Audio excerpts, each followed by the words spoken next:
Good morning everyone, ito po ang inyong lingkod, si Pastor Roel Camya po, mula po dito sa Winnipeg, Manitoba, Canada, para po sa ating pag-aaral ng salita ng Diyos ngayon pong umaga. Welcome po sa Tinig ng Pag-asa.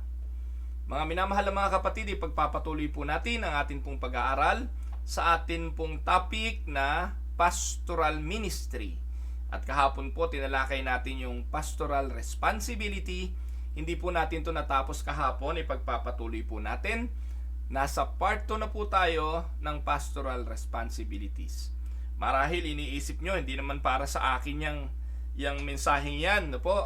Para po yan sa mga pastor. Well, siguro po bilang kaanib ng simbahan, importante na makita natin yung mga responsibilidad ng mga pastor para naman wag tayong umasa at wag natin masyadong hanapin doon sa ating manggagawa sa lingkod ng Diyos sa pastor kung hindi naman niya part o hindi naman part ng kanyang responsibilidad. Minsan po bilang mga kaanib, lumalabis tayo doon sa mga dapat nating asahan sa ating manggagawa. At bilang pastor naman, importante na tumugon tayo doon sa pangangailangan sa atin at doon sa mga responsibilidad na iniatang sa ating mga balikat. So two-way, pareho po tayo makikinabang. Makikinabang po ang mga lingkod ng Diyos para tingnan at subukin ang kanilang mga sarili kung talagang tinawag sila sa pagpapastor, o bilang mga kaanib naman ng simbahan ay madetermina natin paano natin matutulungan ang ating mga pastor sa kanilang mga responsibilidad. Kailangan ng pagpapastor sapagkat ang mga kaanib ng simbahan ay kinumpara ng Diyos sa isang tupa. Ito ang paglalarawan na lagi nating nababasa sa Biblia. Bakit sa tupa? Kasi ang tupa po sa lahat ng hayop na nabuhay, gaya ng ating pinag-aralan kahapon, ay nangangailangan siya ng paggabay. Ang mga sheep o ang mga tupa, wala silang known leader on their own. Hindi katulad na ibang mga hayop, ng mga leon, merong leader, yung mga wolf, merong alpha male, no? Lahat ng hayop halos may mga leader Pero sa mga tupa wala. Kaya dahil walang nangunguna sa kanila, sa kanilang mga sarili, they have a tendency to go astray. So yung image po ng sheep, may dalawang bagay, aspeto tayong makikita. Negatively, binabanggit po na bilang sheep, we are very needy. No ability on their own to find their own food. No instinct to return home, madaling maligaw. No natural defense system. Yun po yung mga negative Pero positively, kapag sinabi ng Diyos na ang tupa, ang mga anak ng Diyos at ang mga Kristiyano ay kinumpara sa tupa, may positive naman doon. Para sa isang shepherd na nag-aalaga ng kanyang tupa, ang mga tupa ang katugunan sa pangangailangan ng isang pastol. Kaya yung pong pastoral ministry ay tinatawag po ito, mga kapatid, na full-time ministry. Hindi ka na pwedeng humanap ng ibang trabaho bilang pastor kasi ang main task mo ay pangalagaan ng iyong mga tupa, dahil from that sheep, doon naman magmumula ang iyong mga pangangailangan. The sheep can provide meat, can provide milk, can provide clothing para sa kanyang pastol. Kaya yung mga pastor na nagpapastor na full-time, tapos magtatrabaho pa, dapat tanungin nila yung kanilang sarili at ang kanilang ministeryo kung talagang sila ay tinawag sa pagpapastor. Maliban na lang siguro talaga kung bago ka tumugon sa pangangailangan ng ministeryo ay nandun ka na sa career na yon. Kasi ganun din naman po ako hindi ko po sinasabi na gayahin ako ng lahat ng pastor, pero prior to my pastoral ministry, nagtatrabaho po ako. May secular job ako. At noong ako po ay pumasok na sa pagpapastor, nakita ko po na mas magagampanan ko yung responsibilidad ng pagiging isang pastor kung magpo-full time ako. Hindi ko po tiningnan yung salary, kaya wag nyo pong isipin na dahil po sa sweldo kaya po ako nag-full time. Baliktad po.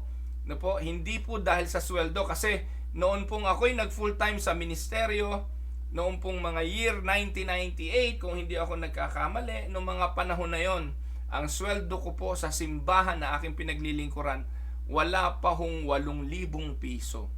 That was 1998. Pero I grabbed the opportunity na maglingkod sa Panginoon, and from then, ipinagkatiwala ako sa Panginoon na, Lord, wala na akong paglilingkuran, wala na akong gagawin kung hindi pangalagaan ng iyong mga tupa. at buo ang pagtitiwala na sa pamamagitan ng mga tupa hindi mo kami gugutumin at kami po ay matutugunan sa pangangailangan. Well, hindi ko po ito sinasabing gayahin ng mga pastor, pero ito po yung akin pong paniniwala at ito po yung sinasaad sa mga bahagi ng banal na kasulatan. So ngayon po ay pagpapatuloy natin yung tinatawag na pastoral responsibilities. At sinimulan na po natin ito kahapon. Ano po? Ang unang-unang nakita po natin sa pastoral ministry ay ang responsibilities ng shepherd para ano? Ano po? May 9 areas of function for a true shepherd. At ang una po na nakita natin, ang responsibilidad ng pastor is to feed the sheep. Ezekiel chapter 34, Ezekiel chapter 34, 13 to 15, makikita natin yan. Yung word na shepherd or pastor literally means one who feeds. That is the basic role, primary role of the pastor. Kaya, yung ipapakain ni ano? Physical ba? O spiritual? Kung matatandaan nyo po sa Aklat ng Mga Gawa, chapter 6, doon po mga kapatid, ang mga simbahan ay nagpapakain sa mga tao literally. Kasi po kung babasahin po natin yung Acts chapter 2, noong nagpasimula po na i-establish ang iglesia, ang lahat ng ari-arian nila ay pinagsama-sama nila, yung mga early believers. So hindi po ito nakitang ipinagpatuloy sa ibang mga simbahan pa, lalo na po yung mga na-establish pa ni Paul sa Galacia, sa Antioquia. Hindi na po natin nakita yung ganitong klase ng sistema na pagsasama-samahin ang mga pera ng believers, pagkatapos doon sila lahat kakain. Kasi ang atin pong tingin dito ay nangyari po yung bagay na yon sa pasimula pa lang ng iglesia, at nakita marahil nila na hindi ito effective na way on how to do church. Why?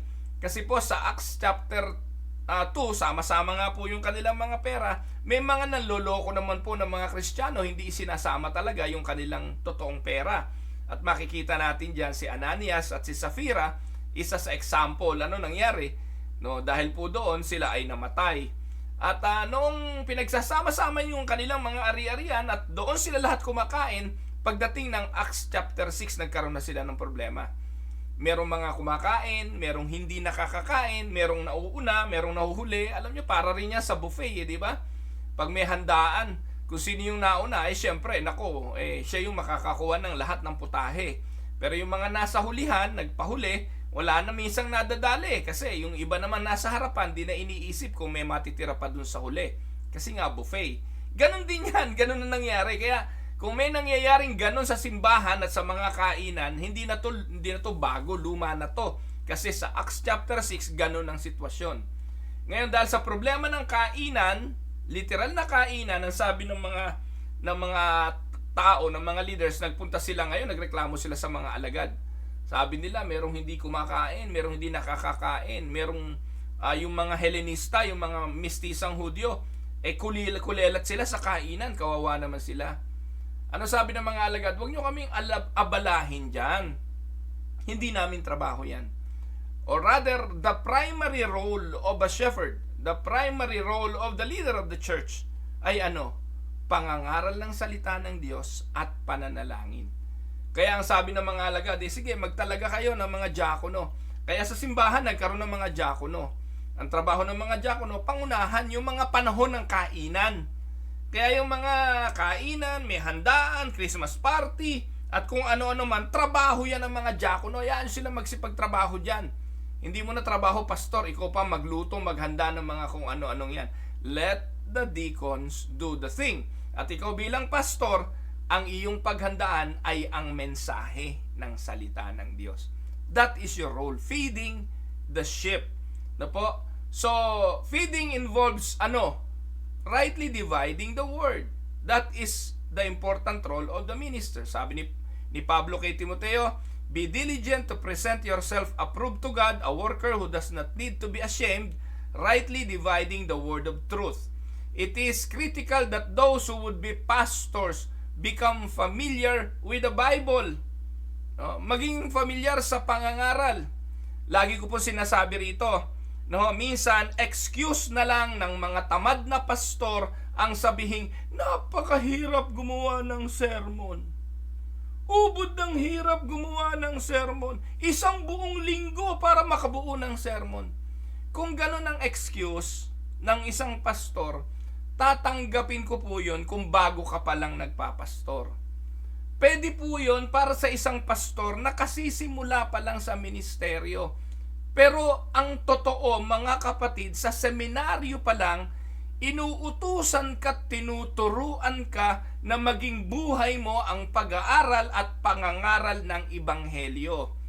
Kung isang linggo at Sabado na wala ka pang sermon, madaling araw na ng linggo, hindi mo pa nakikita kung ano outline, may malaking problema ka, pastor. Ang unang dahilan, marahil tamad ka. Pangalawa, marahil abala ka sa ibang ginagawa at hindi sa pangangaral. Pangatlo, baka hindi ka talaga tinawag bilang pastor. Kasi po mga kapatid, kahit na anong karir, kahit na anong trabaho, kahit na anong ginagawa, kapag lagi mong ginagawa, nagiging automatic ito. Sabihin nyo po kung hindi. Naranasan nyo na pa magmaneho, yung professional driver, hindi na po inuutusan yung paa mo na yapakan ng preno, yapakan yung silinyador, yapakan po yung clutch. Automatic na po yun. Part na ng buhay mo yun bilang driver. Part na ng buhay mo bilang kusinero. Alam mo gagayatin, alam mo uunahin, alam mo lulutuin, alam mo lahat yan. Kusinero ka eh. Ngayon, pastor ka, hindi mo alam yung dapat gawin mo? Huwag na po muna yung ibang skills ng leadership, ng administration. Yun na lang po munang pangunahing hinihingi sa pastor. At ano yun? Pangangaral. At ang pangangaral, dapat sanay ka dyan. Dapat may kasanayan ka dyan. Hindi mo pwedeng ikatwiran, ang hirap kasing gumawa ng sermon eh. Mga kapatid, dapat automatic na sa iyo yun. Kasi hindi naman ikaw ang gagawa niyan eh. Ikaw po'y maghahanda ng mensahe, ng salita ng Diyos galing sa Kanya, daluyan ka lang. So the first and foremost responsibility of the pastor who is feeding the sheep is to be intimate to the source of the word. Kaya nga sabi ng mga alagad importante ang panalangin, pakikipag-ugnayan sa Diyos, at pag-aaral ng salita ng Diyos. Kapag yung dalawang elementong yon ay nasa buhay ng isang pastor, maniwala kayo, hindi mahirap ang gumawa ng sermon. Amen? Feeding involves rightly dividing the word. Proper feeding involves balanced diet. Proper feeding will bring authority and cause gathering. Ito po yung ilan sa mga bagay na natalakay ko na kahapon. Proper feeding will bring rest to the flock. Kapag ang tupa busog, hihiga. Yung tupang hindi busog, maggagala. Yung mga tupang naghahanap ng pagkain, hindi titigil at hindi pipirme. But if the sheep are well fed, the sheep will lie down. Tama? Sheep that are hungry are restless. Sheep that are not satisfied do not lie down. And the good shepherd makes us to lie down by providing good pasture. Proper feeding will bring rest to the flock. Proper feeding will produce healthy and productive sheep. And proper feeding is dependent upon the pastor being fed. Healthy sheep will be fruitful and increase. Natalakay ko na po ito kahapon mga kapatid. Atin na pong pupuntahan yung ikalawang responsibility ng isang pastor. Yan po yung una, The first responsibility of the pastor is feeding the sheep. Pangalawa, the second is leading by example. So that is the second responsibility. Ang pangalawang responsibilidad ng pastor ay manguna bilang halimbawa. Ang sabi ni Pedro, 1 Peter 5:2 and 3, "Be shepherds of God's flock that is under your care, watching over them, not because you must, but because you are willing, as God wants you to be, not pursuing dishonest gain, but eager to serve, not lording it over those entrusted to you, but by being examples to the flock." Leading by example. Kung ikaw'y nangunguna sa kumpanya, kung saan man, sa trabaho, sa bahay, if you are leading people, you must lead by example. Take note, leading is the opposite of driving. Magkaiba yon. Sa Genesis 33:1, Genesis 33, ano ba yan? Genesis 33:13. Ano sabi diyan? "But Jacob said to him, My Lord knows that the children are tender, and that I must care for the ewes and the cows that are nursing their young. If they are driven hard, just one day, all the animals will die." Ano ibig sabihin nito? Dito po, you drive cattle, but you lead the sheep. Dito po, binigyan ng halimbawang ang kaibahan ng kabayo, kaibahan ng kalabaw, kaibahan ng baka, at kaibahan ng tupa. Yung cattle, yung mga kalabaw at baka, you drive them. Pero ang sheep, you lead them. Yung mga kabayo, inaalig mo yan, iyan ay, ano tawag doon? You drive them. Sinasakyan, ginagamit sa karwahe, ginagamit mo yan for driving. And you drove them. Pero ang tupa, hindi. Para yan makarating sa kanyang destinasyon, kailangan mo yang i-lead. With cattle, you can get behind them with a whip and drive them. Pinapalo mo lang yan, di ba? Ang kabayo, kalabaw, paluin mo. Di ba? Alam niyo po ba mga kapatid, ang magturo sa kalabaw para mag-araro? No? Talaga hong ano yan, tedious, mahirap. Yung kalabaw po ay kailangan po na turuan mo sa pamamagitan pa ng isang kalabaw. Ganun nyo, yung batang kalabaw, tinuturuan mo sa pamamagitan ng matandang kalabaw. Pinagtatabing araw po yan eh, yung baka, kung gusto mo matutong mag-araro yung baka. Yung matandang baka, nasanay na mag-araro, tatabihan mo ng isang batang baka upang gayahin ng batang baka kung ano yung ginagawa ng matandang kalabaw o matandang baka. Para matuto, yung example ng matanda, yun ang gagayahin ng batang baka.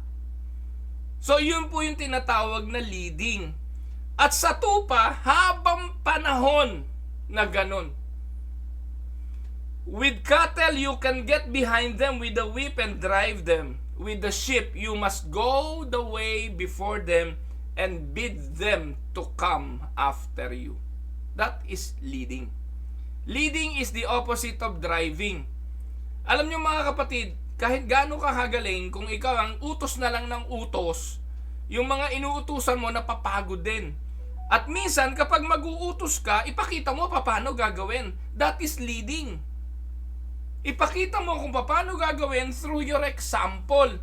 Nagsasabi ka, o kayo ha, huwag kayong magiging late. Ikaw laging late. O kayo, maglinis kayo. Ikaw hindi naman naglilinis. O kayo, ganito gawin ninyo ha. Husayin nyo. Tapos ikaw hindi mo naman hinuhusay. Hindi po leading ang tawag doon by example. That is just driving. You are driving people to do something na ikaw naman hindi mo ginagawa. Kaya take note, ano po?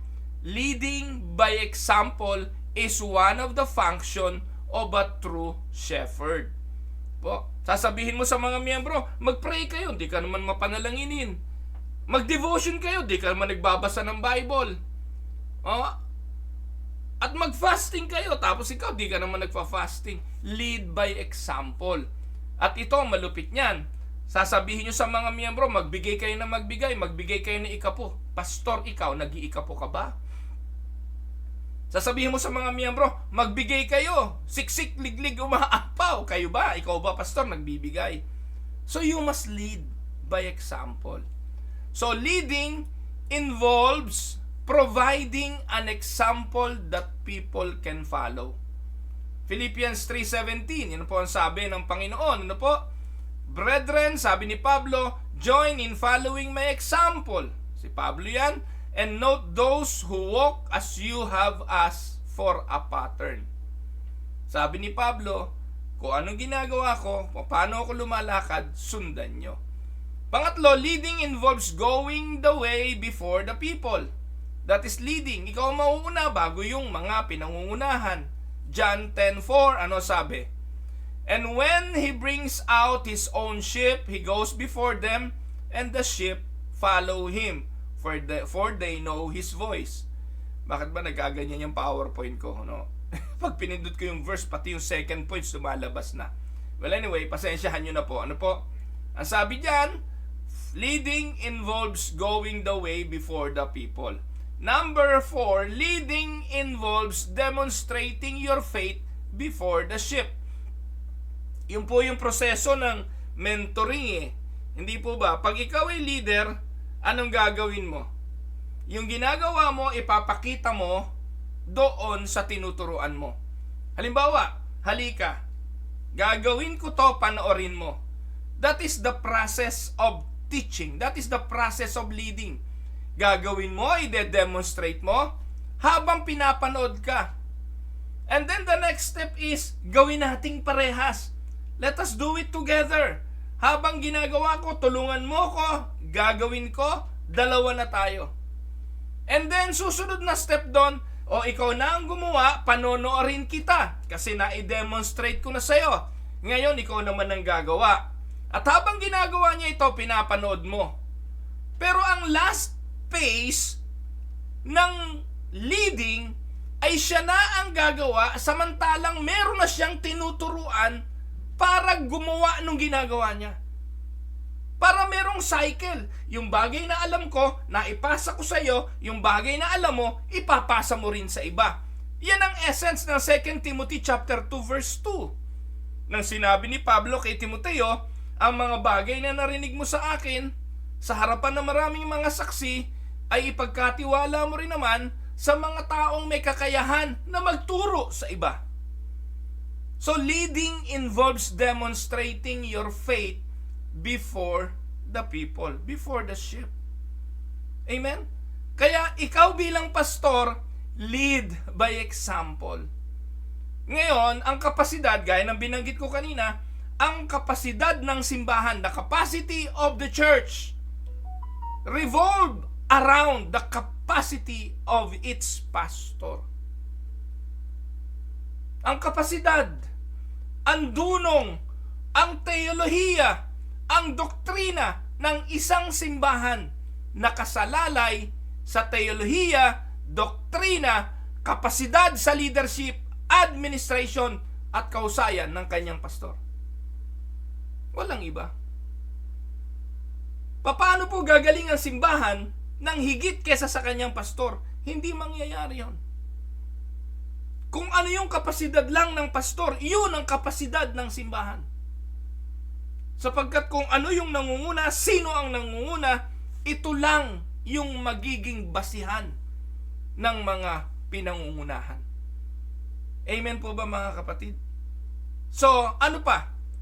Ang talata, Hebrews 13:7, remember those who rule over you, who have spoken the word of God to you, whose faith follow, considering the outcome of their conduct.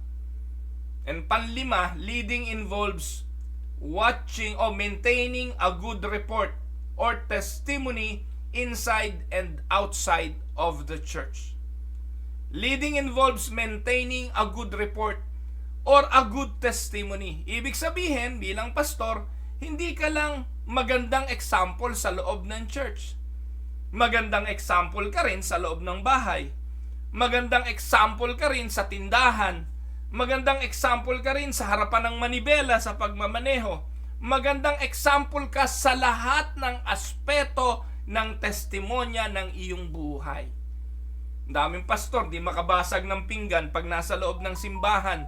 Ang bait-bait, yakap dito, yakap doon, kamay dito, kamay doon. Pero paglabas na ng simbahan, nag-iiba itsura, nag-iiba ugali, nag-iiba buhay, barumbado na sa kalye, barumbado na sa kahit saan, ayaw nang maiisahan at kung ano-ano pa. Hindi marunong magparaya. Lalo na yung mga pastor na bivocation. No? Natawa nga ako merong isang pastor na na-meet ko sa superstore. No po? Sabi ko, pastor, kumusta? Ay, pastor, kumusta po? Mabuti po. Tapos miya-miya, bigla na lang may lumapit sa amin na isa pang kakilala ko. Kumusta rin kayo? Sabi ko, eto po, mabuti. Pala, kasamahan ni pastor sa trabaho. Alam niyo po, sabi kay pastor, uy, pastor ka pala? Nagulat ako Kasi hindi alam nung kasama sa trabaho na si pastor ay pastor pala. Pastor ka pala? Tagal na natin magkasama, di mo sinasabing pastor ka. So nagulat si pastor Hindi ko lang masabi, hindi ba halata na pastor si pastor sa trabaho? So mga kapatid, hindi po pwedeng alisin yung ating pagiging pastor at maging compartmentalize. Parang pag sa simbahan, pastor ka, sa ibang lugar, hindi na. Hindi po pwede yun hindi po ba? Kasi we need to live our lives as an example. Ayan. So, leading involves maintaining a good report. 1 Timothy 3:7, he must also have a good reputation with outsiders so that he will not fall into disgrace and into the devil's trap. Tandaan po ninyo, dala-dala ng pastor, hindi lang yung kanyang pangalan at apelyido. Dala-dala din niya ang kanyang simbahan. Pag sumabit yung pastor, damay yung simbahan hindi po ba? Damay yung mga kaanib ng simbahan na yon. Kaya pag ang pastor nagloko, patay kang bata ka. Damay, kasi example yung pastor ng uri ng paglalarawan sa kanyang simbahan. So ayun po mga kapatid, nakita po natin ang ang ilan sa function for a true shepherd. 1, feeding the sheep. Letter B, leading by example. Ngayon, puntahan natin ng letter C. Letter C, watching over the flock. Tagapagbantay. Sa Acts 20:28, ang sabi, keep watch over yourselves and all the flock of which the Holy Spirit has made you overseers. Be shepherd of the church of God, which He bought with His own blood. This is the charge to the pastors. Tinatawag ding elders or bishops or overseers. Those are people who look over the flock. Now, ano naman ang involved sa watching? Pagdating sa katagang yan, una, watching involves knowing the state of the flock. Pastor, wala kang dapat tingnan bilang tagapanguna ng simbahan kung hindi ang kalagayan ng iyong mga tupa. Ang unang-una ay kalagayan nilang espiritual.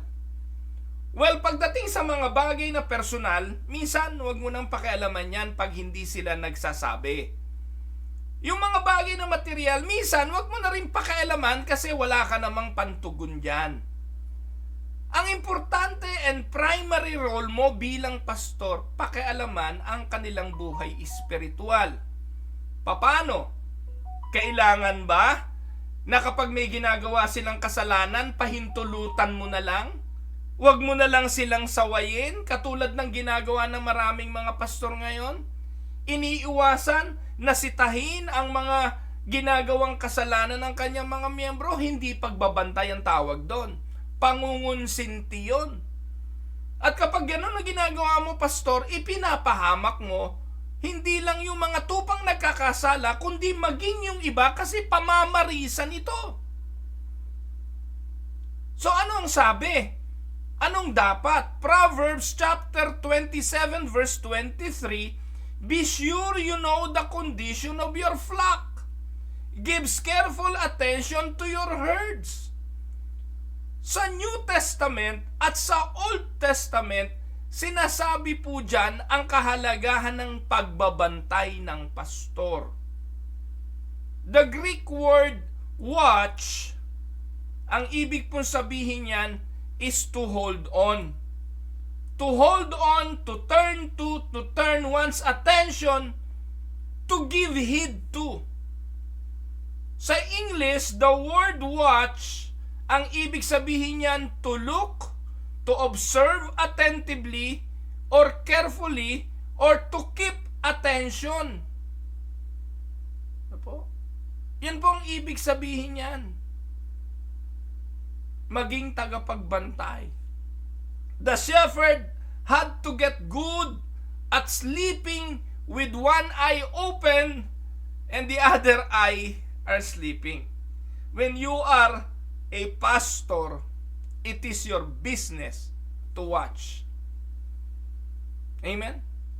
Tingnan mo, tupa mo, baka nanginginain kay Kibuloy. Baka nanginginain kay Soriano. Baka nanginginain sa mga Pentecostal. Nakko.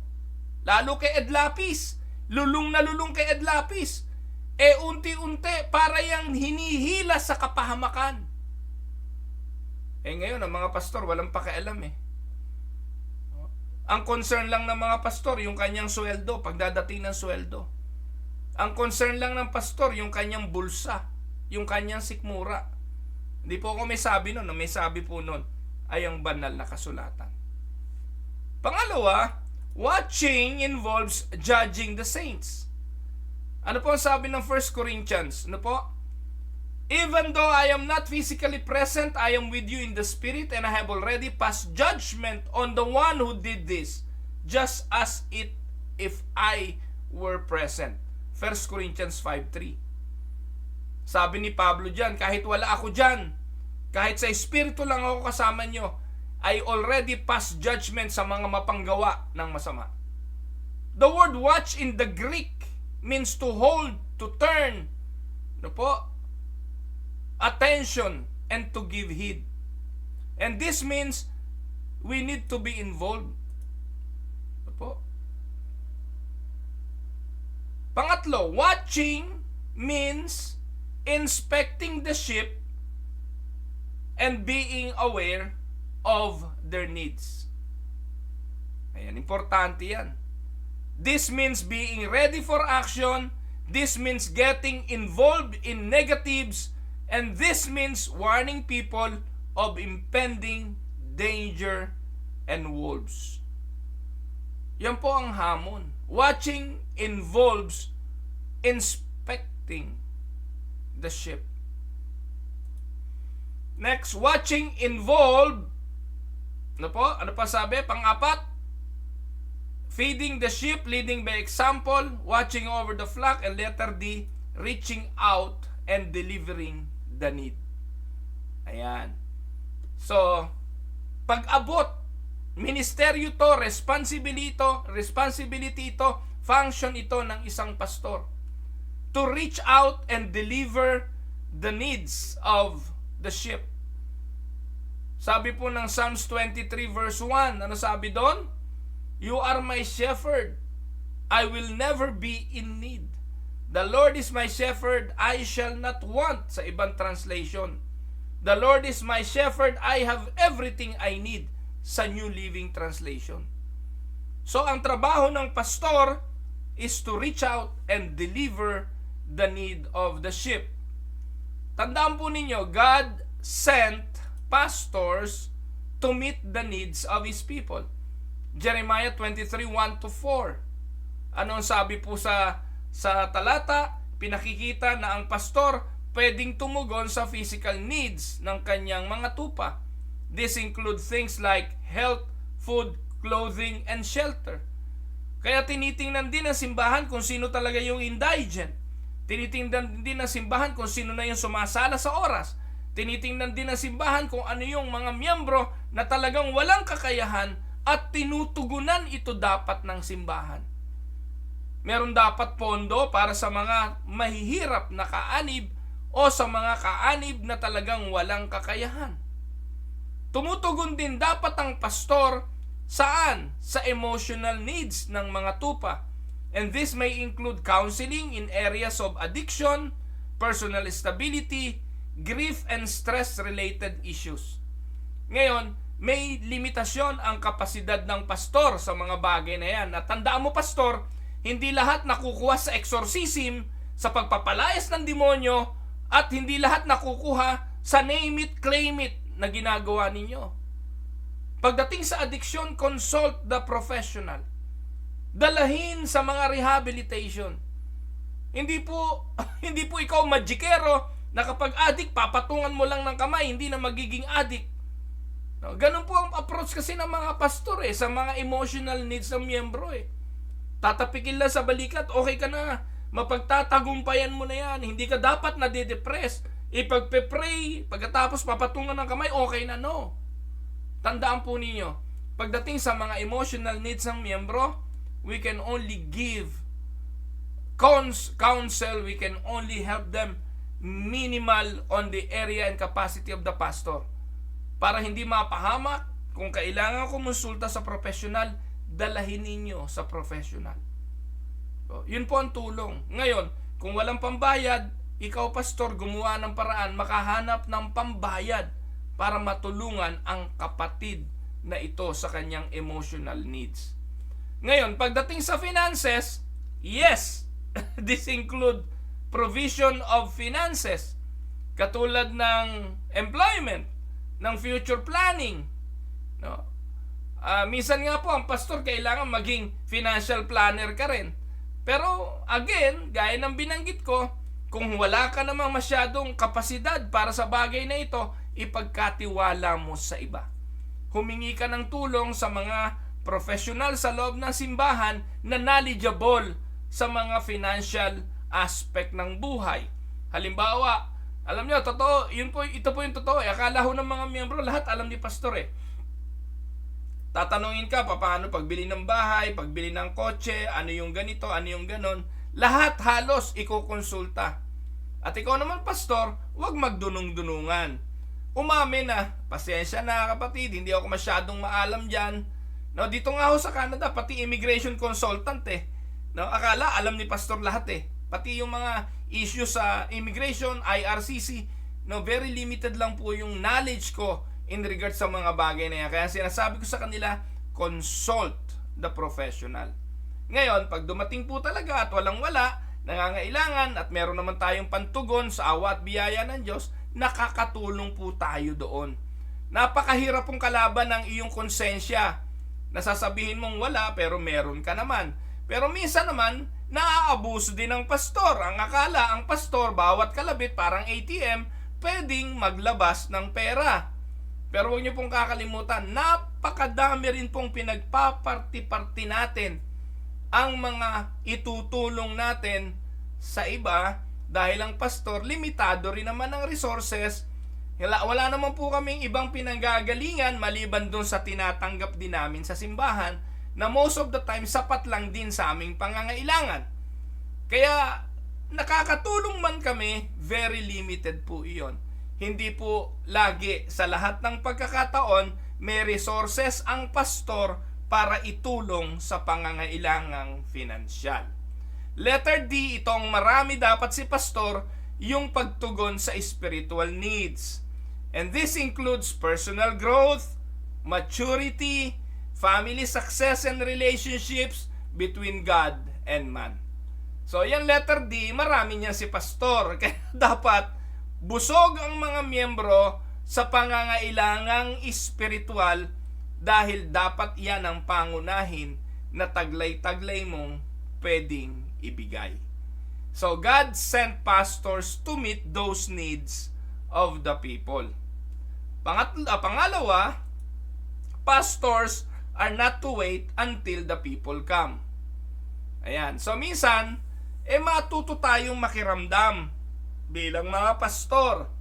Na po, makiramdam sa pangangailangan at huwag nang maghintay.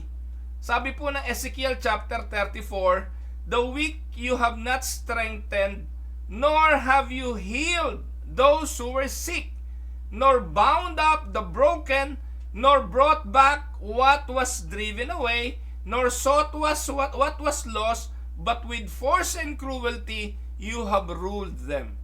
Ezekiel 34 verse 4. So ano pong sabi ron? Pastors are to be proactive when it comes to ministering to the needs of the flock. They are not to be the ones who build a hospital at the bottom of a cliff to minister to the fallen ones. They are to build a strong fence at the top of the cliff and post warning signs. Bilang mga pastor, trabaho natin yun eh. No, mas madali pong maglagay ng bakod kesa magtayo ng ospital. Anong ibig kong sabihin? Bago sila humantong sa kapahamakan, bigyan na sila ng warning, bigyan na sila ng pag-iingat, kesa dumating doon sa punto kung kailang wasak na, saka natin gagamutin, kung kailang irreconcilable na, saka natin pagbabatiin. So, ibig sabihin lang po nito, ang pastor dapat ang nangunguna sa paggawa ng conducive place of community or good community sa loob ng simbahan. At hindi po dapat tayo naghihintay ng problemang susolusyonan. At pangatlo, pastors must be able to give wise counsel. Pangunahin tong requirements. Dapat magaling tayo sa pagbibigay ng payo. Amen? So, ayan po. Binigay ang pastor to meet those needs. Pastors are not to wait until the people come, and pastor must be able to give wise counsel. So, ano-ano na po yun? Nakita po natin, ang function ng pastor, feed the sheep, lead by example, watching over the flock, pang-apat, reaching out and delivering the need. Ngayon, ano pa? Letter E, maturing the flock. So, ito yung ultimate goal. Hindi po dapat yung pastor ginagawang baby lahat ng miyembro. Dapat ang pastor ay merong layuning lumago ang mga miyembro at mag-mature. Ngayon, ang tanong, paano magmamature ang isang miyembro? Number 1, maturing involves correcting and disciplining when needed. Ang pangungonsinte, mga kapatid, hindi nakakatulong sa paglago. Kaya tayo nagmamature because of the chastisement, the correction, and the discipline. Yan. Kayo naman, ang mga magulang, alam niyo yung mga bagay na ito eh. Di ba yung ating mga anak, di naman natin binibigay lahat ng gusto. May mga pagkakataong kailangan natin silang sawayin, disiplinahin, minsan napapalo pa natin. Ano bang purpose nun? For their own good, for their own maturity. Sabi ng Titus 2:5, speak these things, exhort and rebuke with all authority, let no one despise you. You must teach these things and encourage your people to do them, correcting them when necessary, because you have the authority to do this. Do not let anyone ignore you or disregard you. Yan ang sinasabi ng New Living Translation ng Titus 2:15. Pastors cannot be afraid to confront people in areas of lifestyle. Nakikita mo, yung membro mo, laging laman ng kasino, sawayin mo. No? Gaano karami yung nagalit sa akin dahil sa lagi ko sinasabing, huwag tataya ng loto. Dahil ipinapanalangin ko na ang mga miyembro ko, huwag tumama sa loto. Masama ba yun? No, nagalit sa akin. Sa halip daw na ipanalangin ko na tumama sila sa loto, baliktad daw akong magdasal. Ang dasal ko daw, huwag silang tumama sa loto. Ano magagawa nyo? Yun talaga prayer ko. Para ano? Para tigilan nyo na ang pagtaya sa loto dahil iyang loto sugal, gambling, chance. Lagi ko yung sinasabi sa pulpit Kayong mga miyembro ng Winnipeg Unida, huwag na kayong tataya. Kasi ang prayer ko araw-araw, Lord, kung sino man po yung tumataya sa loto, huwag mo pong patatamain.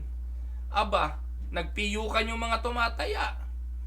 Pumalag, mga nagalit, lumipat ng ibang simbahan. Yun, nandun sila ngayon sa mga kinukonsinte, yung mga kalokohan nila. Pinapayagan tumaya sila sa loto, magkasino, mag-inom, mambabae. Sa amin di pwede yun. Sasawayin kayo ng pulpito. Hindi naman kita papangalanan. Wala naman pong ganun Hindi naman po pinapangalanan. Meron po pastor na napanood, taga Dasmariñas, yung Baptist Church sa Dasmariñas. Habang nagsesermo, pinapangalanan talaga yung miyembro. O ikaw, late ka. O ikaw, di ka nag-iikapo. Pangit naman yun, di ba? Walang ganun. At hindi proper yon sa isang pastor. Pero, in order for the church members to mature, it involves correction. Yung pulpito, nagtatama, yung pulpito, iko-correct at didisiplinahin ang kanyang mga kaanib. Ano pa? Ano po? Maturing involves teaching practical principles of life. Ano sabi ni Jethro kay Moses? Do you remember that? No? Yung matandang si Jethro na biyena ni Moses, nakita si Moses mula umaga hanggang hapon. Wala nang ginawa kundi magministeryo sa mga tao. So nilapitan niya si Jethro. Alam mo, nilapitan ni Jethro si Moses. Sabi niya, alam mo Moses, mapapagod ka sa ginagawa mo. Bakit hindi mo ipagkatiwala sa iba? Hati-hatiin mo yung mga tao. No, yung mga malalaking problema, yun, dali nila sa'yo. Pero yung mga maliliit lang na problema, hayaan mo yung mga leader ang siyang gumawa niyan. Ipasa mo yung responsibilidad. Magkakaroon ka pa ng time para sa anak mo, magkakaroon ka pa ng time para sa asawa mo, magkakaroon ka ng personal time para sa buhay mo. So bilang pastor, in order for our members to learn and mature, turuan din natin sila sa mga practical principles ng buhay. Principles about saving. Principles about yung prinsipyo ng buhay sa pag-aasawa, sa pagmanage ng pera. Jesus instructed us not to just convert the nations, but we are to make disciples and teaching them to obey. Ang sabi ng Panginoon. Part of this command includes teaching people to observe all that Christ has commanded. So that involves principles and discipleship. Yun yung pangatlo, ano po? Many people do not live as they ought because they have never been taught what to do, or they have never seen anyone who does what is right. So bilang pastor, we must not shy away from teaching practical principles of living in the area of family, finances, and responsibility. There is a way to walk and there is a way to work para sa buhay na ito. At ang leader, ang pastor, ay dapat nagtuturo ng mga practical principles na ito. At yun nga po yung pangatlo, maturing involves discipleship. Kaya ang sabi ng Panginoon, hindi lang humayo, hindi lang mangaral, kundi turuan ding sumunod sa mga ipinag-uutos niya. Pangapat, maturing involves bringing people in their place of ministry. So ultimately, yung pinangungunahan dapat dumating sa punto na sila'y nagmi-ministeryo na din. And he himself gave some to be apostles, some prophets, some evangelists, and some pastors and teachers. Anong purpose? For the equipping of the saint for the work of ministry. Ephesians 4:11-12. So the responsibility of the pastor and the rest of the leadership of the church is to equip people and then release them to function in their God-ordained ministry. Kaya, kapatid, ano ministry mo sa church?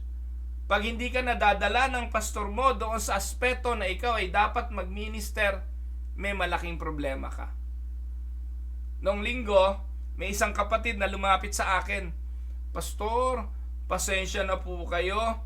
Wala po kami sa gawain sa Saturday. Kasi po sa Saturday, kasabay nung isa naming Christmas party, ako ang host. Huwag po kayo mag-alala, Pastor. Doon sa opportunity yon, I will share the gospel. I will preach. I will share my faith. O, di ba? So, ano pong ibig sabihin nun? Alam nung miyembro yung kanyang role, alam ng miyembro ko ano yung kanyang tungkulin, alam ng miyembro ko ano ang dapat niyang gawin. Alam niya na meron siyang ministeryo, yun po'y hindi leader ng church, pangkaraniwang miyembro siya, pero alam niya yung dapat niyang gawin outside of the church. Maturing involves bringing people in their place of ministry. Kahit nasa workplace yan, kung ano man ang kanilang ginagawa, alam nila, they have a function to do kasi matured believer na sila. Amen? So ano-ano yan? Feeding the sheep, leading by example, watching over the flock, reaching out and delivering the needy. Ayan. Reaching out and delivering the needy. And letter E, maturing the flock. And letter D, andun tayo, ba't umulit? Ayan. Training and raising up leaders. Yan ang letter F. Pang ilan na ba yan? 2, 4, 6. Tatlo pa. Ayan. Ang sabi letter F, training and raising up leaders. 2 Timothy 2:2. Yan po yung sinasabi ko. 1. Shepherd must multiply their ministry in others. Sabi ni Pablo kay Timoteo, yung mga bagay na narinig mo sa akin sa harapan ng maraming mga saksi, ay ipagkatiwala mo rin namang ituro sa mga taong may kakayahang magturo sa iba. And the things that you have heard from me among many witnesses, commit this to faithful men who will be able to teach others also. Shepherds must multiply their ministry in others. Again, sa Exodus 18:21-23. Anong sabi rito? Moreover, you shall select from all the people able men. This is the Jethro's principle. Such as fear God, men of truth, hating covetousness, and place such over them to rulers of thousands, rulers of hundreds, rulers of 50s, and rulers of 10. And let them judge the people at all times. Then it will be that every great member they shall bring to you, but every small matter themselves shall judge. So ito na yung binanggit ko kanina. Pastor are to invest themselves in the faithful ones who will eventually be able to share the ministry load with them. Hindi mo kayang lahat, pastor. Huwag kang magpaka-superman. Huwag lahat ikaw. Ikaw na tagapag-sermon, ikaw pa tagapagpakanta, ikaw na lahat. Kalaunan, ikaw na lang ding mag-isa ang pakikinggan ng sarili mo. No, huwag ganon. One of the goal of functions of shepherding is to train and raise up leaders. Shepherds must multiply their ministry in others. Second, shepherd must be able to identify leaders. Nakikita dapat ng pastor yung potentiality of becoming a leader in the future. Nakikita mo yan sa mga miyembro at ine-encourage mo sila na gawin ang magministeryo. Minsan maraming mga pastor intimidated Intimidated doon sa tingin niya mas magaling kaysa sa kanya, kaya hindi niya ine-encourage na mag-lead kasi baka mangibabaw pa kaysa sa kanya. Huwag ganon. Kung sa tingin mo mas may kakayahan, hayaan mo. Kung sa tingin mo mas mahusay, hayaan mo. Wala namang intensyon niya na pangibabawan ka. Minsan insecurity mo na lang yun, pastor kaya ganon Encourage mo at hayaan mo na magpakahusay pa sila sa ministeryong ipinagkatiwala ng Diyos sa kanila. Able men such fear God, ang sabi po ni Jethro. Find those able men. Ganon din naman ang sinabi ng mga apostol sa pagpili ng mga diakono. Humanap kayo ng mga taong able, spiritual men, na siyang gagawa ng mga bagay na yan. Shepherd must be able to identify leaders. Pangatlo, shepherds must impart their vision to others. So ipinapakita mo na sa kanila yung iyong plano para sa simbahan, yung blueprint ng simbahan.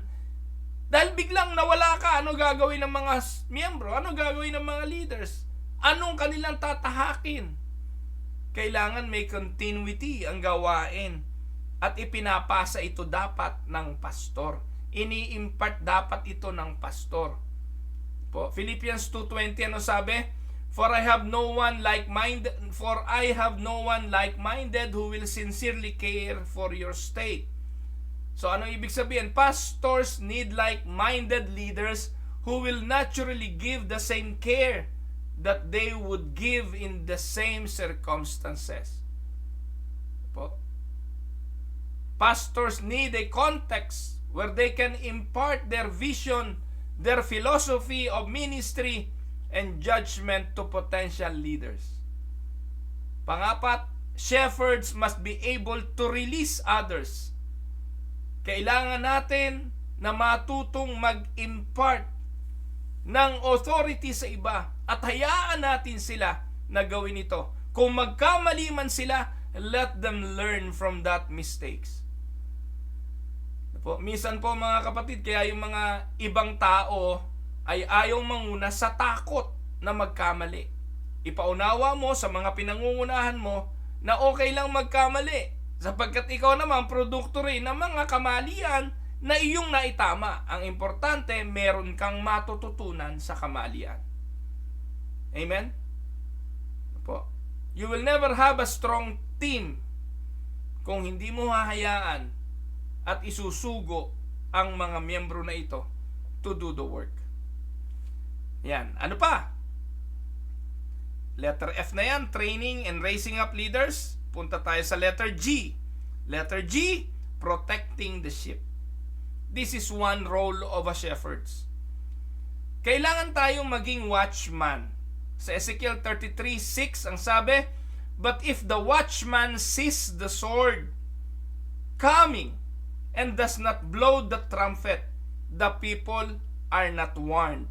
And the sword comes and takes one person from among them. He is taken away in his iniquity, but his blood I will require at the watchman's hand. Sa panahon ni Ezekiel ito, yung tagapagbantay, ayan na ika, ang mga kaaway may dalang mga tabak at hindi hinipan ng tagapagbantay ang trumpeta. Kapag napahamak ang mga tao at ito'y namatay, hahanapin ko ang dugo nila. Saan? Doon sa tagapagbantay. Napakalaki ng role ng pastor bilang tagapagbantay. Pastors are called to be watchmen. They are to warn people of what? Of coming danger.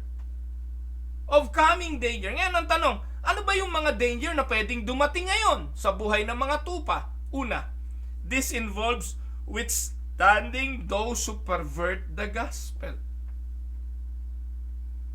Gospel. We need to protect the sheep from this false gospel, perverted gospel. We need to guard them against the cycles of doctrine. Sabi ni Pablo sa Efeso 4:14, Paul indicates that the ministry of pastors and other leaders should have the result that we should no longer be children tossed to and fro and carried about with every wind of doctrine by the trickery of men in the cunning craftiness of deceitful plotting. Kailangan dumating ang mga miyembro na hindi na sila nadadaya ng mga turo, ng mga mapandaya. So the pastors need to guard the members against cycles of doctrine na ngayon ay nagkalat sa internet, nagkalat sa mga iba't ibang social media platform. The pastors need to guard against a mixed gospel. Ngayon po, mixed gospel, pinaghahalo-halo na po ang Kristyanismo, ang Hinduism, pinaghahalo-halo na ang Islam. No? Halo-halo eh. Alam niyo po mga kapatid, yung issue ng mga vegan, yung pagkain ng hindi pagkain ng karne, yung mga pinagbabawal, maraming yan po ay galing at hango sa ibang mga relihiyon eh. Napahalo na sa Kristyanismo. Yung yoga, ginagawa na ng mga Kristiyano. Yung transcendental meditation, hindi naman Kristyanismo yan eh. Sa Kristyanismo, prayer. Yes, prayer and meditation. Pero yung mga nakaganon pa, yoga, hindi atin yan. Kailangan alam ng mga miyembro na paghahalo-halo na. Lahat tanggap. And we need to guard We need to guard members against mixed gospel. We need to guard members against wolves who would spoil the flock. Sabi ng Acts 20:28 hanggang 30. Therefore take heed to yourselves and to all the flock among the Holy Spirit has made you overseers to shepherd the church of God which He purchased with His own blood. For I know, ang sabi ni Pablo dyan, that after my departure, savage wolves will come in among you, not sparing the flock. Pag alis ko, maglilitawan ang mga lobo. Kaya, the pastor's role is to protect the sheep. Paano? Turuan mo sila. Ipakita mo kung sino yung mga lobo. Pakita mo si Joel Osteen, pakita mo si Creflo Dollar, pakita mo si Joyce Myers, pakita mo yan si Kenneth Copeland, pakita mo si Eddie Villanueva, pakita mo yung mga Pentecostal na yan, si Uriel Balano, pakita mo ng mga lobo yan. Para hindi sila madaya ng mga mukhang perang pastor na yan. Pero pag ikaw, pastor, hindi, pakinggan natin yan. Brother yan eh. Kapatid natin yan eh. Mga kapatid, pag hindi nyo binantayan ang inyong mga miyembro sa mga lobong yan, huli na para kayo mag-react. This involves withstanding those who pervert the gospel. And number 2, this involves protecting them from each other. Hindi mo lang babantayan ng tupa laban sa mga lobo, babantayan mo rin ng tupa para sa kanilang mga sarili. Bakit? Kailangan mo bantayan ang kanilang relasyon kasi ang mga tupa, pare-parehong tupa, sila-sila nag-aaway. Galatians 5:5, but if you bite and devour one another, beware lest you be consumed by one another. People can be cruel to each other. Sometimes pastors have to get involved to help the people resolve their relational conflicts. Mag-ingat ka, pastor, kasi sa iyong pagre-resolve ng problema ng tupa sa tupa, madalas pag hindi ka marunong, ikaw ang kaaway nila pag sila'y nagkabate. Tama? Namagitan ka lang naman. Inayos mo lang naman ang problema nila, pero kalaunan, sa iyo babaling yung dalawang tupang nagkasundo, ikaw naman ang kanilang susuwagin. People can be cruel. Kaya mag-ingat ka rin, pastor. Ingatan mo na wag kakampi. So, you need to guard their relationship, and you need also to guard their unity. Bantayan mo rin ang kanilang pagkakaisa. Panatilihin ang kanilang pagkakaisa. Yes, para ding pamilya yan eh. Ang simbahan parang pamilya eh. Nagkakatampuhan, nagkakasamaan ng loob. Yung nga ngipin daw at saka dila, laging magkasama, nagkakakagatan din. So, hindi naiiwasan talaga yung conflict sa loob ng simbahan. Kaya dapat laging binabantayan. At tayo dapat bonded ng unity of peace. Bond in the spirit of peace. So, no matter how large a church is, it must have unity to succeed. Unity does not come naturally. It must be worked at in order to achieve. Amen? At pangatlo, protecting the sheep involves protecting them for themselves. Ang tupa, hindi mo lang babantayan doon sa mga lobo, hindi mo lang babantayan laban sa kanilang mga sarili, babantayan mo rin sila, o hindi mo lang babantayan laban sa isa't isa, kundi babantayan mo rin para sa kanilang mga sarili. Kung meron daw unang kalaban ang tupa, ay ang kanyang sarili. Ano po? Guarding what? Una, by guarding their schedule. This means that the pastor must not put unreasonable demands on people.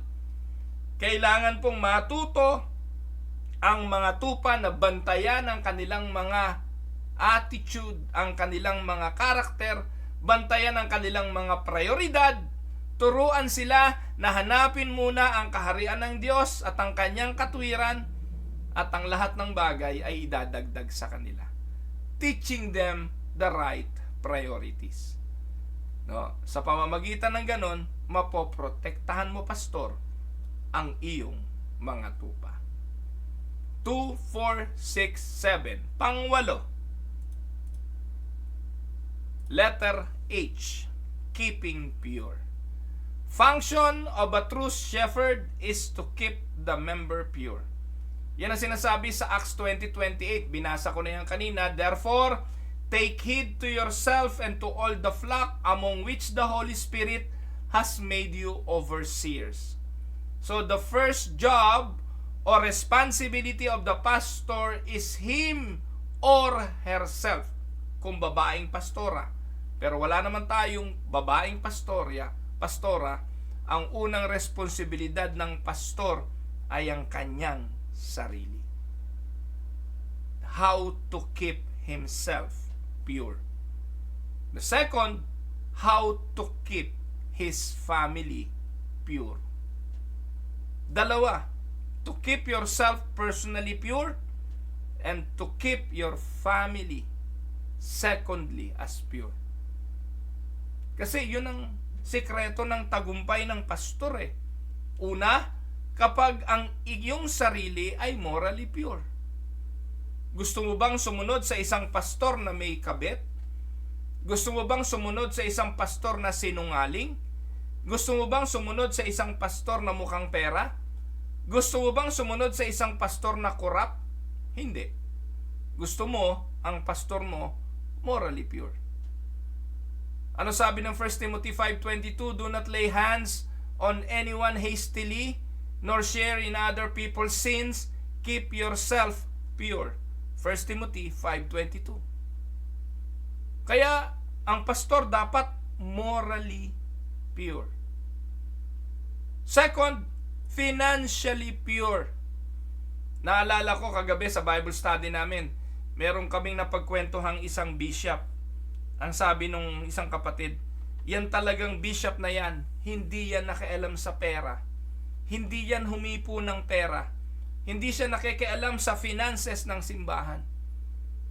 Which is, in a sense, dapat makialam ka, pastor, sa finances ng simbahan kasi pastor ka. Dapat alam mo kung saan ginagasta ang pera. Dapat alam mo, liquidated ang lahat. Dapat inuusisa mo every month kung saan ginagasta ang proper documentation, ang proper booking o yung pag-aayos ng finances, nire-report dapat ng treasurer. That is how we handle our money sa Winnipeg Unida. Buwan-buwan, nagre-report po yung treasurer namin, magkano ang pumasok, magkano ang lumabas. Deficit ba? May excess ba? So, inuulat po yon.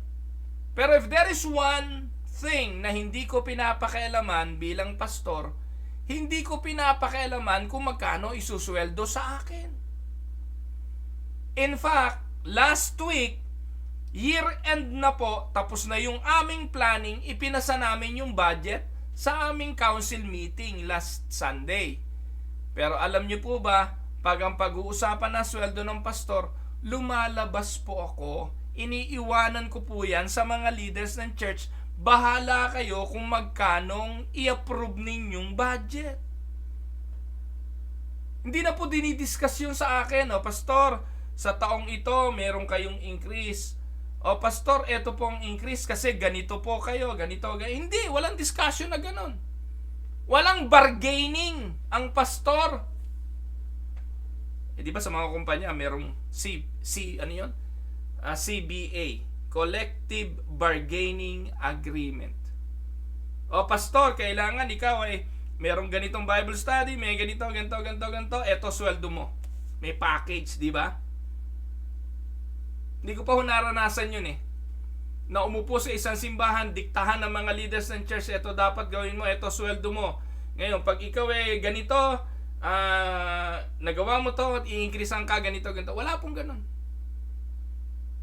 Hindi ko po naranasang makipag-bargain in regards sa salary ng pastor o sa sweldo ko. Pero nakikipag-bargain ako sa sweldo ng ibang pastor. Kasi po nasa leadership ako po yung bishop Nakikiusap ako sa ibang council na increasean nyo yung pastor nyo. Nakikiusap ako na bigyan nyo ng ganito yung pastor nyo. Pero pagdating sa akin, hindi ko po magawa yun na i-bargain yung sarili ko. Dito po sa Canada, mga kapatid, ibinebenta mo yung sarili mo eh. Kung ano yung capacity mo, kung ano yung kakayahan mo, ilalapit mo yun sa kumpanya. Ngayon, kung kaya ng kumpanya yung capacity mo, susweldohan ka. Kung hindi, hindi ka tatanggapin. Ganun naman yun eh. I-offer sa'yo, okay na ba sa'yo yung ganitong salary? Tapos on a yearly basis, may package ka tatanggapin. Ganito yung naging salary increase mo. Ngayon mga kapatid, itong totoo. Kung merong isa na hindi kailanman pwedeng iakusa sa akin ng simbahan ay ang usapin ng pera. Pagdating sa usapin ng pera, taas ang ulo ko dyan. Hindi nila ako mabubutasan dyan. Ang sabi po ng Bible, for the love of money is a root of all kinds of evil, for which some have strayed from the faith in their greediness and pierced themselves through with many sorrows. 1 Timothy 6:10. Anong ibig sabihin nito? Na ang pastor dapat ay matuto on how to handle his finances. Bilang ikaw, pastor, example ka rin dapat pagdating sa pera. Alam ng mga miyembro na hindi ka magarbo. Alam dapat ng mga miyembro na hindi ka maluho. Sa pananamit, sa mga accessories, no? Sa lahat. Kasi imagine mo, pastor ka, naka Louis Vuitton ka na belt. 34,000 yung belt mo. Tapos yung kotse mo, naka Lamborghini ka. Yung mga miyembro mo, naglalakad nga lang, ikaw naka jet, naka aeroplano. No? So you need to keep yourself pure. Wala kang ikakatuwiran doon. Hindi ka gaya ni Kenneth Copeland, kaya raw siya bumili ng jet, ayon yung sumakay na ang kasabay niya mga demonyo. Napakatindi naman, no? Kaya siya bumili ng sarili niyang aeroplano. Kasi yung mga commercial airplane, mga nakasakay doon, mga demons, ayaw niyang makisabay doon sa mga ganon. Kaya bumili siya ng sarili niyang airplane. Galing ng katwiran, di po ba? So bilang pastor, we need to keep ourselves pure, morally and financially. Few tips. Pastor, hindi ka dapat nababaon sa utang. Huwag kang mangungutang kung talagang hindi kailangan. Mga kapatid, ako po, hindi ko nagawang mangutang. There is only one instance. Alam na alam ito ni Ate Ina Bartolome. Si Ate Ina Bartolome, treasurer po siya ng Caridad Unida Christian Church. Isang beses lang, alam ni Ate Ina yan, na nag-advance ako ng salary. Hindi ako nangutang, nag-advance ako ng sweldo ko. Bakit? Nakabundol po ako ng bata. Malayo po dati. Ako po ay galing ng Las Piñas, papunta na po ako sa Cavite City. Alas 3 ng hapon. Medyo katanghalian, medyo inaantok, aminin ko po. Nakita ko naman po tumawid yung mga bata, marami sila. Tumawid na po ako kasi nakatawid na sila. Meron po isang batang bumalik. Pagbalik ng bata, nabundol ko po sa paa. Kailangan pong ospital, ano po. Ang laki ng nagastos ko. At yung magulang ng bata, linggo-linggo pumupunta sa church kasi sinabi ko sasagutin ko naman po lahat hanggang rehabilitation. Linggo-linggo po pumupunta sa church, 2,000 every week. Ang tagal siguro, mga 6 months yun na gano'n. Naubos po lahat ng savings namin. May paluwagan po kami, sumasali kami sa paluwagan. Yun po iniipon, di po ba? Pagkatapos kung kailan ka sasahod. Nauwi lahat po doon sa gastos. Tapos natatandaan ko, nakiusap ako kay Ate Ina, hiyang-hiya ako. Ate Ina, pwede ba i-advance ko yung sweldo ko next month? Ang mabigat nun, dahil in-advance ko yung sweldo ko next month, wala na kami susweldohin nung following month. kanya-kanyang diskarte na lang po talaga. Pero mga kapatid, I kept myself financially pure. Don't get yourself into personal debt. Kapag nangutang ka sa miyembro, nakatali ka sa miyembrong yon. Pag nangutang ka sa miyembro, wala ka nang mukhang sawayin yung miyembrong yon. Most of the time, kung sino pa naman yung inuutangan mo, sila yung nagpapautang din talaga sa iba. Paano mo sasawayin yon tungkol sa pagpapatubo ng higit? Hindi po ba? You are in debt to that person. Susunod, keep accurate books of all income and expenses. Mag-budget ka, pastor. Baka yung tinatanggap mo kulang doon sa ginagasta mo. Mapapahama ka niyan. No? So, importante na marunong kang mag-handle ng finances. And this means being free from get-rich schemes. No engagement sa mga hindi siguradong legal. Kalungkot, may mga pastor involved sa paghukay ng ginto, treasure hunting. Meron pa mga pastor involved sa scam, sa mga pyramiding at kung ano-ano pa. Wag. Keeping pure. Morally pure, financially pure, and spiritually pure. Imagine mo pa nga kapatid, darating yung panahon, ang sabi ni Pablo, people will be lovers of money, lovers of themselves. Sabi ng 1 Timothy 4, verses 14 to 16, do not neglect the gift that is in you, which was given to you by prophecy, with the laying on hands of the hand, by the laying on of hands of the leadership, of the eldership. Meditate on these things, give yourself entirely to them, that you progress may be evident to all. So sabi ni Pablo, take heed to yourself and to the doctrine, continue in them, for in doing this you will save both yourself and those who hear you. Paalala ni Pablo to kay Timoteo, 1 Timothy 4:14 to 16. And importante, to keep yourself morally pure, financially pure, and spiritually pure. Napunta na tayo sa huli. Letter HI, accounting to the great shepherd. So eto na yung huli. Pastor need to avoid using term as my sheep. Yung aking mga tupa, mga kapatid, wala tayong tupa. Yung simbahan, hindi ating simbahan. Kaya pag may nagpe-pray, Lord, pagpalain mo po ang aming church. Minsan nakikilabutan ako eh. Lord, bless mo po ang aming church. Mga kapatid, wala tayong church. We are the church. We are part of the church. And the owner of the church is no other than but Christ. When we think something belong to us, anong sabi?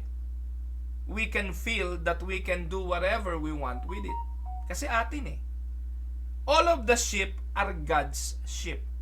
Hindi po yan atin. Ito po. Tayo po bilang pastor ay under shepherds.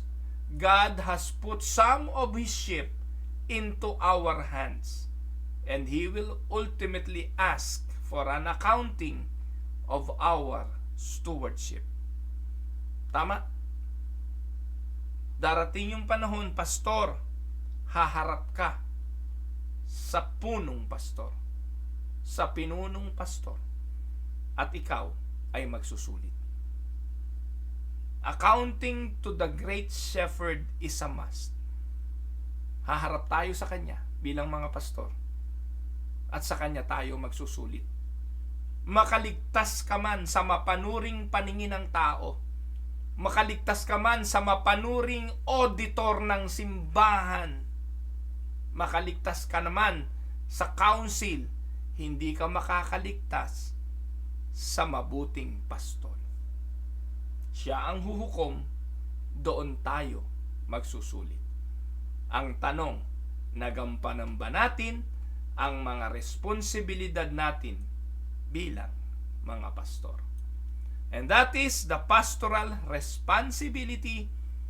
I hope na kinabang ang mga pastor, napaalalahanan ng mga pastor, at tayo po na under the care ng mga pastor, nalaman din natin yung ating mga duties at ang ating mga responsibilidad.